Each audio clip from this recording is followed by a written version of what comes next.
बिथाङा गोजों अलंबार बिथांनि जा मावनाय दांनाय बिथांनि जोंनि लिरनाय बे लिरनायफोरानो बिथांखौ अमर खालामनानै लाखिदों होननानै आं दानिबो बुंदों बिथाङा गोबां लेखा साफायदों गोबां लेखा लिरदों गोथौ गोथौ लेखा लिरदों बिथाङा सावरायथाइबो लिरदों सावरायथाइ लिरदों खन्थाइ लिरदों नभेल लिरदों सल'मा लिरदों खन्थाइ लिरदों ग्रामार जोंनि रावखान्थियावबो बिथाङा बिहोमा होबोदों आरो बिथांनि जा सल'मा मैहुर बे मैहुरा बिथांखौ एकदम माने गोख्रोङै माबा खालामनानै लाखिबाय अमर खालामनानै लाखिबाय आरो बिथांनि बे सल'माया इउनिभार्सिटि लेभेलाव MIL मोनसे फरा बिजाब हिसाबै गनायथि मोननो हादों बिहोमा बे बिहोमाया बे मोनसे गोनां सोंलु जेरै बिथाङा थुनलाइनि अनगायैबो समाजाव गोबां बिहोमा होबोदोंमोन बिथाङा बाथौआवबो लोब्बा दंमोन बाथौनि खामानिबो मावदोंमोन बाथौनि बिभिन्न बायदिसिना सेमिनाराव थांनानै बिथाङा गोबां गोथौ गोथौ बाथ्रा बुंनानै बे बाथौनि जिथुनाखि रिफर्म खालामनायनि बाथ्रा बुंबोदों आरो बिथाङा बिनि अनगायैबो गोबां जिथुनाखि NGOफोरजों लोब्बा थानानै बिथाङा समाजखौ फोसाबनो थाखाय नाजाबोदोंमोन जेरै मानास इक'टुरिजिम ससाइटि बायदि बायदि जिथुनाखि NGO बहुतथा NGO बे NGOजों थानानै समाज फोसाबनाय हाग्राबारि अरनबारि जिब जुनारखौ रैखाथि होनाय संरैखाथि होनायनि खामानियाव मावबोदोंमोन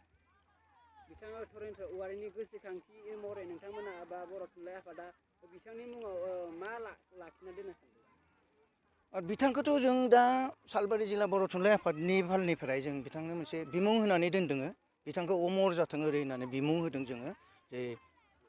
मैहुर राजा बिमुंखौ जों सालबारिफोरनि फालनिफ्राय होदों आरो जों बर' थुनलाइ आफादनि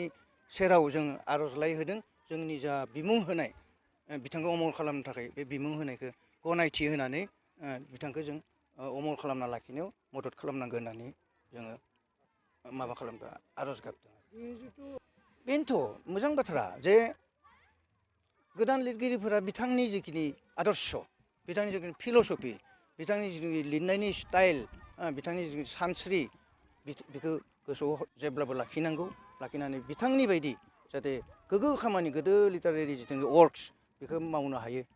बेनि थाखाय आं गोदान बा उथिबोनाय जिथुनाखि गोदान जोलैखौ आङो बिथोन होनो लुबैयो दा आसलथे लिरगिरियानो आंनि साननायाव लिरगिरियानो बेयाव अबयस्से हय लेखा बहनब्ला जोंनो जिथुनाखि फाइनेन्सियेल जिथुनाखि माबा सापर्ट बे फाइनेन्सियेल सापर्टखौ जोंनो नांनाया नंगौ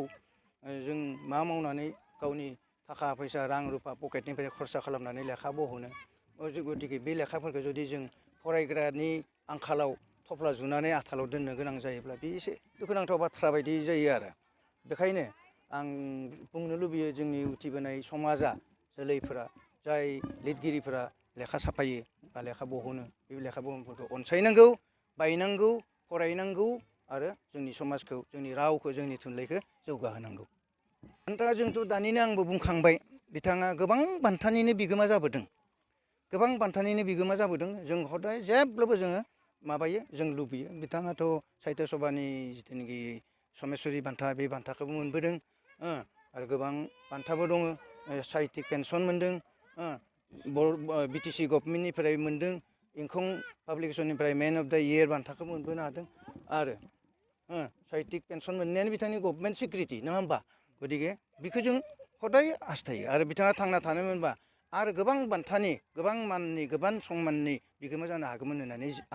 जों सानो आरो जाबायमा जोंनि बर'नि सासे मैखोम लिरगिरि आरो सरकारि पेन्सन मोननाय थुनलाइयारि पेन्सन मोननाय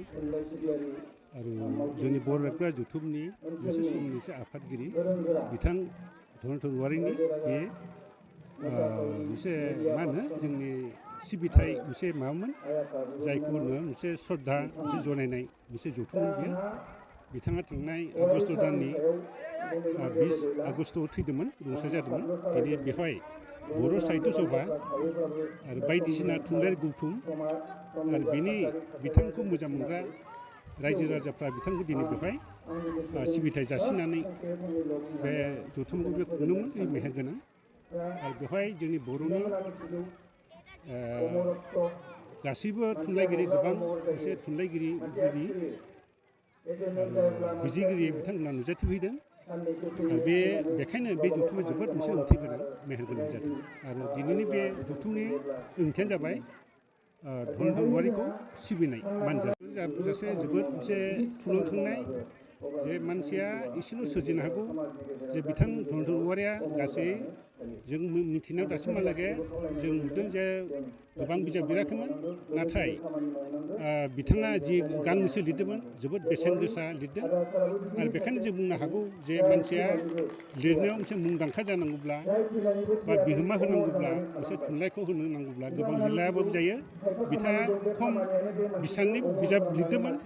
दा बे खम बिसांनि बिजाब लिरनायाबो बिथां मुंदांखा जादों दा बेबायदिनो जोंनि इयुन जोलैफ्रा बेबायदिनो बिजाबखौ एसेब्लाबो जुदि बेसेन गोसा जुदि बिजाब लिरनो हायोब्ला बेबायदिनो गावखौ मोनसे माबानो हायो गावखौनो थुनलाइगिरि हिसाबै गायसननो हायो दा बिनिफ्राय जोङो धरनीधर औवारिनिफ्राय बेखिनि बाथ्राखौ जोङो बुजिना मोनो बिथांनि जिथु लिरनाय सोरजिनाया खममोन नाथाय बिथाङा सोरजिनाया खम जानो हागौ जोबोद बेसेन गोसा बे बेसेन गोसा सोरजियोब्ला एसेल' सोरजिब्लाबो मानसिया माने मुंदांखा जानो हागौ बिनि बिदिन्थिया जाबाय धरनीधर औवारि आरो बे धरनीधर औवारिखौ जोंनि लिरगिरिफ्रा फल' खालामनो हागौ बेनो बेखिनिया मेसेजआ जिथु बुंबाय बिथांनि जिथु बिहोमा थुनलाइनि बिहोमाथ' होनबाय जे बिथांनि जिथु सोरजिनाया खम जानो हागौ नाथाय बिथाङा जोबोद गोथौ खोब बेसेन गोनां बिजाब बेबायदि मावदों आरो बिथां औवारिया खालि मोनसे थुनलाइनि बिथिङावल' बिथाङा माबा थायाखैमोन मा होनो मोनसे बेस्थ' जायाखैमोन बिथाङा समाजारि खामानिफ्रावबो बिथाङा जोबोद नांथाबदोंमोन जे बिथाङा मोनसे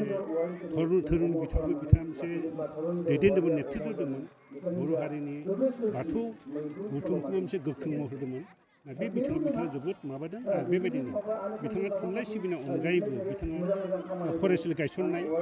आरो माने गामिनि जिथु हादोरारि मानसि जिथु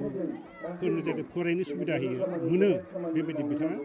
बेबायदि मोनसे स्कुल बा फरायसालि गायसननोबो बिथाङा बिहोमा होदोंमोन बिदि जे बिथाङा खालि थुनलाइयावल' बेस्थ' गैयामोन बिथाङा गोबां मोनसे समाजारि खामानियावबो बेस्थ'मोन